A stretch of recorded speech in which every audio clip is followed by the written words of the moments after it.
بسم اللہ الرحمن الرحیم۔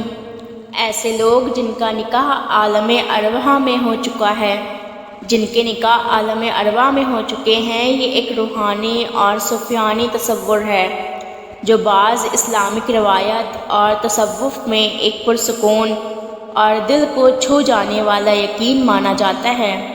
یہ سمجھا جاتا ہے کہ کچھ روحیں اس دنیا میں آنے سے پہلے ہی عالم ارواح میں آپس میں جڑ چکی ہوتی ہیں۔ اس تصور پر مومنوں کے لیے 10 اہم نشانیاں درج ہیں۔ نمبر 1، تعارف، پہچان۔ عالم ارواح کیا ہے؟ عالم ارواح وہ جہان ہے جہاں تمام روحیں اپنے جسموں میں آنے سے پہلے موجود ہوتی ہیں۔ قرآن پاک میں اس کا ذکر ہے۔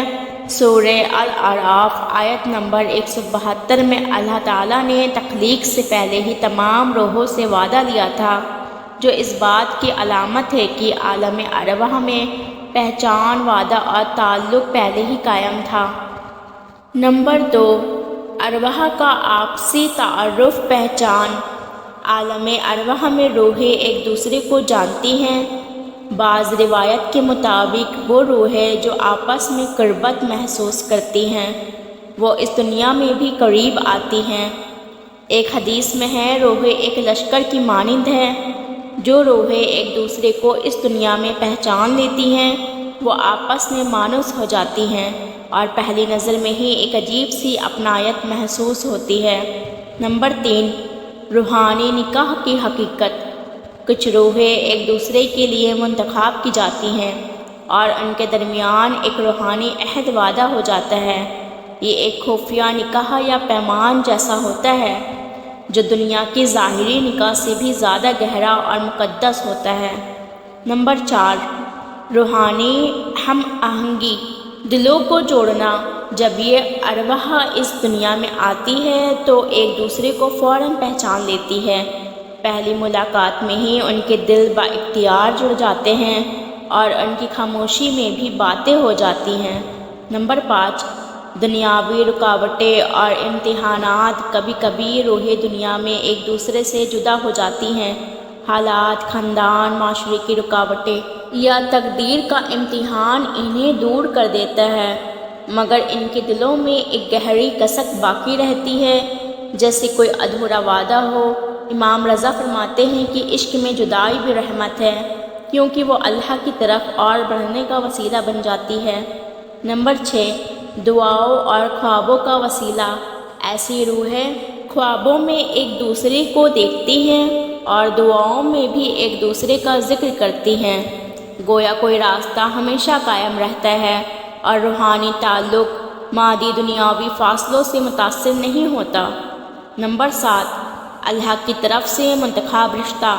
ایسا روحانی نکاح اکثر اللہ کی طرف سے ایک خاص مقصد کے لیے ہوتا ہے، چاہے وہ محبت ہو، ایمان میں اضافہ ہو یا کسی خاص مشن کی تکمیل۔ اس رشتے میں برکت، سکون اور قلبی رضا شامل ہوتی ہے۔ نمبر 8، عشق مزاجی سے عشق حقیقی تک۔ صوفیہ کہتے ہیں کہ اگر دو ارواح ایک دوسرے سے محبت کرتی ہیں تو یہ عشق مزاجی ہوتا ہے جو انسان کو خدا کے عشق کی طرف لے جاتا ہے۔ یوں یہ روحانی نکاح اللہ کے قرب کا ذریعہ بن جاتا ہے۔ نمبر 9، روحانی درد۔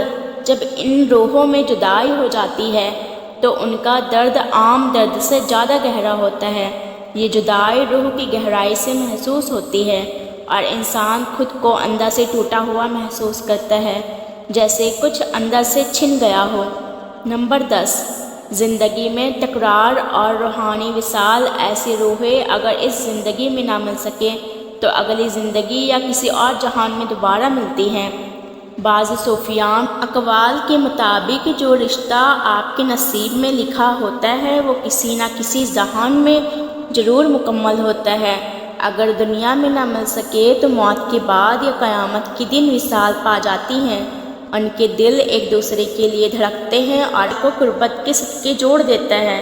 اس لیے بس آپ اپنے اللہ پر مکمل یقین رکھیں اور اپنے تمام معاملات اللہ کے حوالے کر دیں۔ جب آپ اپنی نیت پاک رکھتے ہیں اور اپنی کوششوں میں کوئی کمی نہیں چھوڑتے تو اللہ تعالیٰ تمہیں وہ روحیں بھی ملوا دیتا ہے جو عالم ارواح میں تم سے ملی تھی۔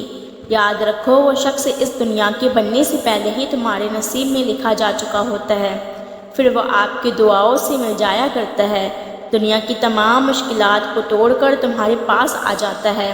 اس لیے یقین رکھیے کہ جس کے ساتھ آپ کا تعلق روحانی ہے وہ کبھی نہیں ٹوٹے گا، وہ آپ کو ہر حال میں مل کر ہی رہے گا انشاءاللہ۔ آخر میں ایک بات یقینی ہے کہ روحانی رشتے اللہ کی سب سے خاص نعمتوں میں سے ہیں۔ اگر آپ کو کبھی ایسا محسوس ہو تو سمجھ لیجیے کہ آپ ایک نازک مگر مقدس امانت کے حصہ دار ہیں۔ تو کیا آپ نے بھی کبھی کسی سے ملنے کے بعد ایک روحانی احساس محسوس کیا ہے؟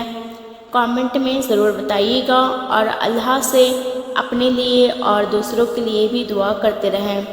پتہ نہیں اللہ کب کس کی دعا پر قربان ہو جائے۔ میرے اللہ تعالیٰ سے دل سے دعا ہے کہ اللہ تعالیٰ آپ کی تمام پریشانیوں کو دور فرما دے، آپ کی منچاہی دعاؤں کو آپ کے حق میں بہتر کر کے عطا فرما دے، اور آپ کی زندگی کو اپنے نور سے روشن کر دے۔